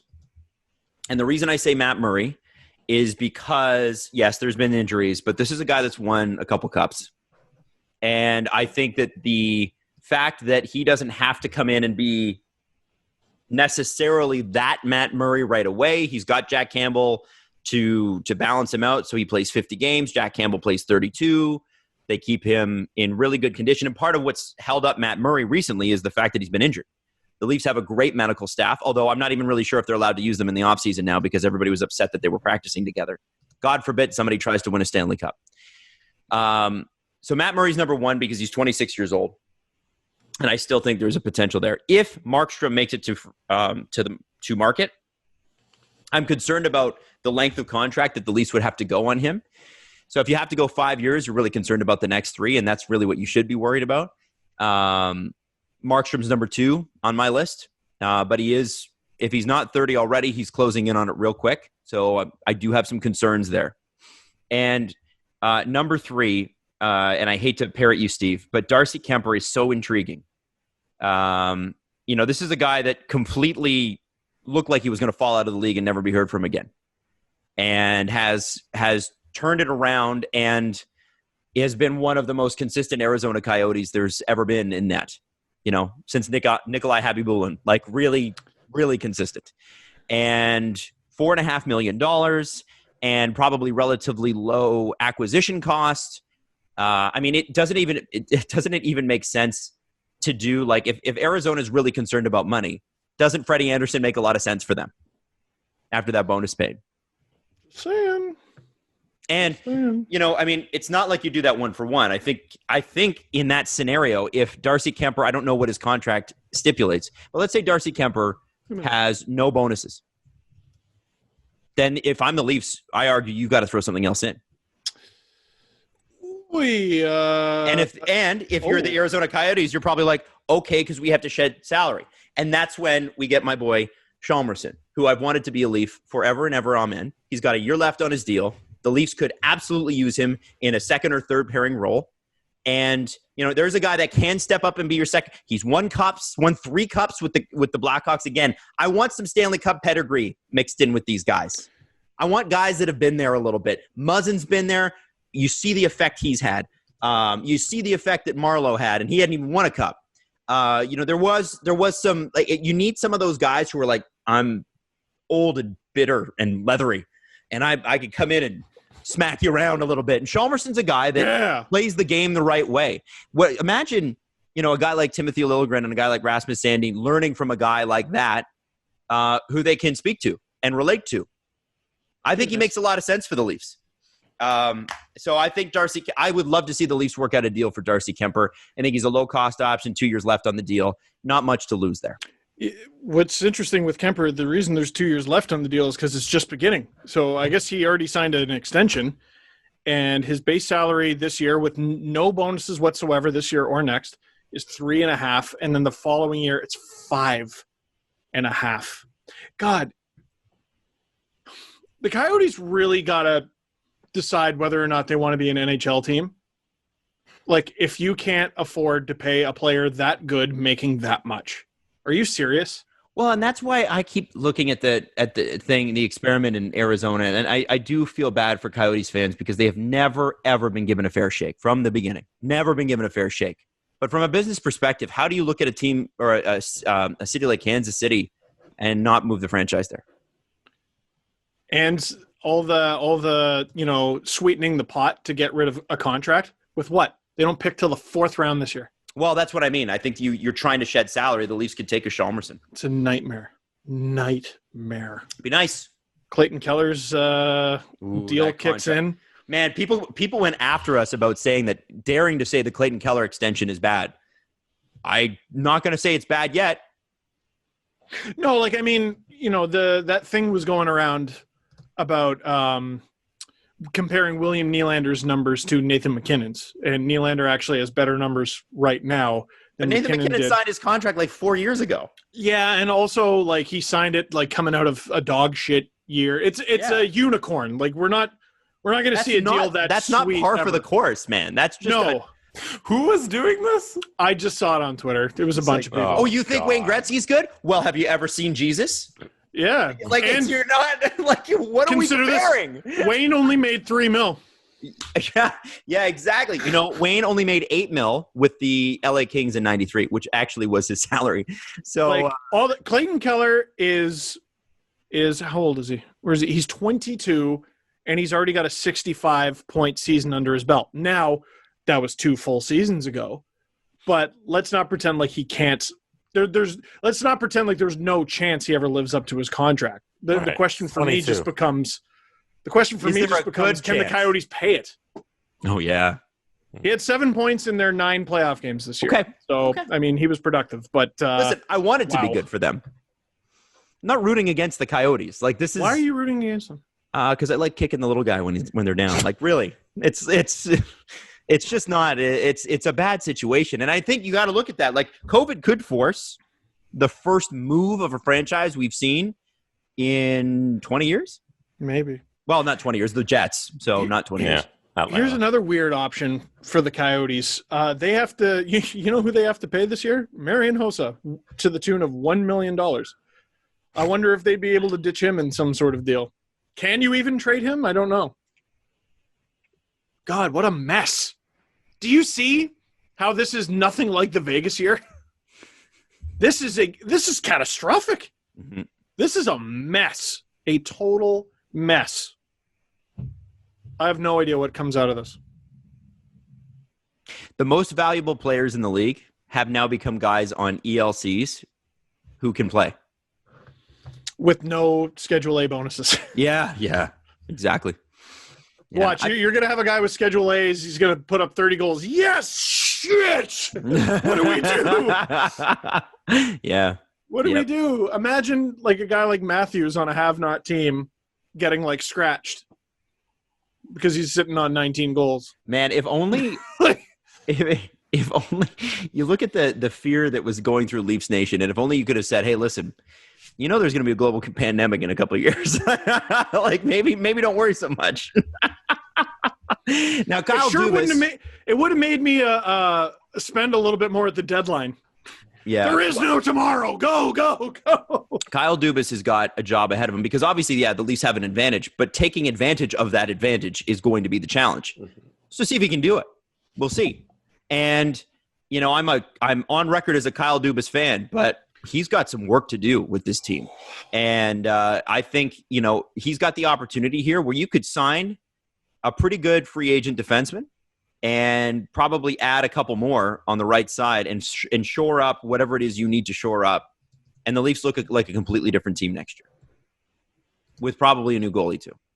Man, I'm excited to see if that's possible. The team I'm going to really watch, though, is the New York Rangers. That's what I'm excited about. For me, it's the Avs. It seems like the NHL is leaning towards more 1A and 1B goalie situations instead of just having the starter going 60 games. It seems like everybody's kind of leaning towards that. So I hope the Leafs also go in that direction. It's almost like when your players are well rested, they play better. Right. And you want to maximize that. And if the backup goalie is that much worse than the starter, then why is he your backup goalie in the first place? You're telling me out of all the goalies on the planet, you can't find one more? Come on. Yeah. That's what I'm saying. So listen, you can have a starter that you pay big money. Just the backup can't suck. Right. The backup can't suck. You can pay a guy not much and have him not suck. It is possible. That's true. Possible. That's very true. It's possible. That's very true. But Leafs were like, how about these two really real bad options? And then they got Jack Campbell. Last question, Jesse. Last question. I'm going to read you a story out of the NBA. Ready. On Saturday night, the Houston Rockets were eliminated from the NBA playoffs. One of their players, Danuel House, was not in the game. He was not in the game because he was kicked out of the bubble. I'll read the statement from the NBA. The NBA has concluded its investigation of a recent violation of campus health and safety protocols.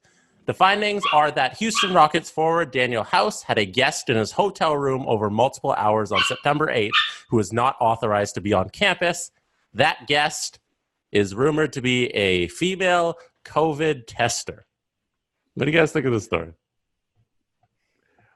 I think it's really hard to go 2 months without sex. I mean, honestly.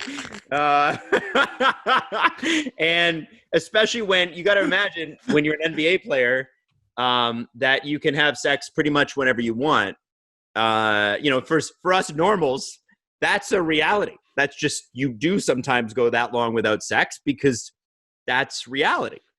But for an NBA player, what? What do you mean I can't have sex on demand like it's Netflix? And listen, we're humans, we have urges, but I don't know how you can't do it. If you're in the middle of the NBA playoffs, you have to show some restraint. Yes, exactly. Okay. Is what I'm gonna say. Listen, 100%. I think that's obvious, though. You asked me what it showed, and what I said it showed is that these guys who are used to having whatever they want, whenever they want, crack when they can't. It's shocking. That dude got kicked out of the playoffs. I bet he's facing fines. Like, Lord knows what other type of punishment. I doubt it ends at just he was sent home with one game to play. And he was willing to risk that. Here's my question, as Mr. Conspiracy Theorist. Why did Lou Williams get basically nothing? When was what was the Lou Williams story? That was where he went to a strip club or something? He went to a strip club to get wings. Oh, right. Well, he had an approved absence to leave the bubble. Okay. And then, when he was out, he picked up some food at a strip club in Atlanta. He picked up some food at a strip club. That's where I find my best food is, the strip club. And he did have an extra week to where he had to quarantine, right? So there was some punishment there. I also think the league was sending a message that somebody who is supposed to be testing these guys is like, they're breaking quarantine with that. And that's bad, right? Like, what happened to them? Well, like, their life is. Oh, she's fired. Yeah, which is such a but that's going to mess up her life. This dude getting sent home as a bench player in the NBA. How much money you make, right? Like 9 or 10. You're doing okay. Her life's messed up. That sucks, man. Yeah, it sucks. It really sucks. Because ultimately, sometimes it's just a quickie and you're done, or a couple hour quickie. Like, let's be honest here. We're adults, are we not? Like, sure. So there's an explicit tag in the podcast. Yeah. Well, it's sort of like, I don't know why we can't be honest about this sort of stuff. People have urges, both sexes. Oh, yeah. All sexes, excuse me. And I think that this is why the bubble concept, that this was one of the glaring holes that nobody wanted to talk about with the bubble concept, is that well, Stephen A. wanted to talk about it. He wanted to talk about it. I bet he did. It's a little different for people with girlfriends and wives because they were allowed in the bubble after round one. They were permitted in the bubble, so you get to spend time with your family now. But for people like House who are single, I presume, I assume it got difficult. Yeah, what's Disneyland Tinder like? I wonder. They should have their own app called I'm in the NBA. I think it's called Raya, actually. What? It's an app for relatively famous people, I think. Is that what Raya stands for? I don't know what it stands for, but I believe that's what it's called. Wow. So, all right. Wow, I just learned a thing today. Thank you go. For that. I like learning. Learning's good. That's crazy. It's crazy to me there's still 2 more rounds of NBA playoff to play. I know it was really irresponsible, but I really feel like she shouldn't get fired. I know that's bad. I hate the idea of her getting fired. There's something that does not sit right. Yeah, I agree. They're in that bubble too. But... Are they not? Are they not in that bubble? I don't know what the system is for people like testing and that sort of stuff and the support staff around it. You would think in order to be administering tests, you would have to be in the bubble, but I don't know. I don't know either. You would think. I mean, they're the ones administering the tests, for crying out loud. And if that's the case, what's the big deal? They're all in the bubble together. The big deal is they said not to, and they did anyway. Yeah, but why can't I do it? Well, I told you not to. And, those are the rules they're operating with, I guess. We don't know that she was fired. We don't know that at all. Yeah. I hope that she wasn't. I genuinely hope not. I hope not. Can I just say quickly too, as a basketball fan, but not like an in-depth knower of basketball, I think the Houston Rockets missed their chance to win the championship last year. The fact that they the Lakers just they just walked them. Last year they were up 3-2 on the Golden State Warriors with Kevin Durant out, and Steph Curry went all playoff Steph on them and won both those games. And I don't think the Warriors were ever concerned about the Rockets, and that seems to be like the theme of this little era of them shooting a whole bunch of threes, is that once they reach the playoffs, every team's just like, okay, try this thing again and try it in the playoffs, and every single time it fails. Right. Every single time they try and just win a game by shooting 1,000,000 threes, it never works. Right. And I think it's over. I think the experiment proved that it's not going to get it done. So yeah, the Rockets era is kind of done.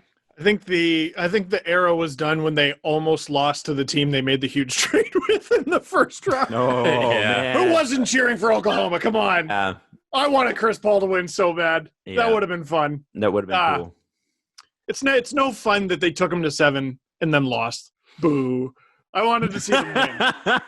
Boo. Boo. It's not fun that they were close. Oh, wow, you were close. No, I wanted them to win. Shit. Okay. Oh, well. Well, with that, we'll wrap, and then we'll go. We'll see you Wednesday, where we could by Wednesday know exactly who's in the Stanley Cup final. In fact, I think we will.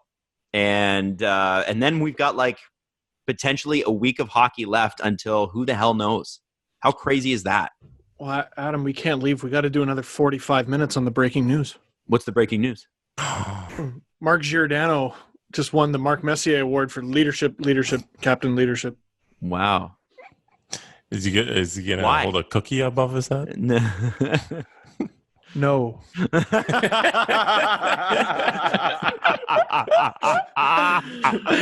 Well, good for Mark Giordano. That's great. I'm still not sure about that award, but hey, okay. Yeah. Whatever. Okay. That award is the awkward pause award, right? It's like okay, cool. All right. I'm sure Gio and his family are pumped. Yeah. Congrats on the leadership, bruh. Congrats. By the way, it should have gone to Nathan MacKinnon as well. This is Nathan McKinnon's here. Yeah, but Giordano's older, so.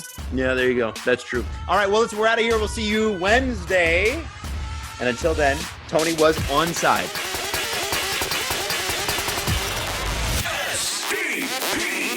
The Steve Dangle Podcast. Follow the guys on Twitter at Steve_Dangle, at Adam WYLDE, and at Jesse Blake.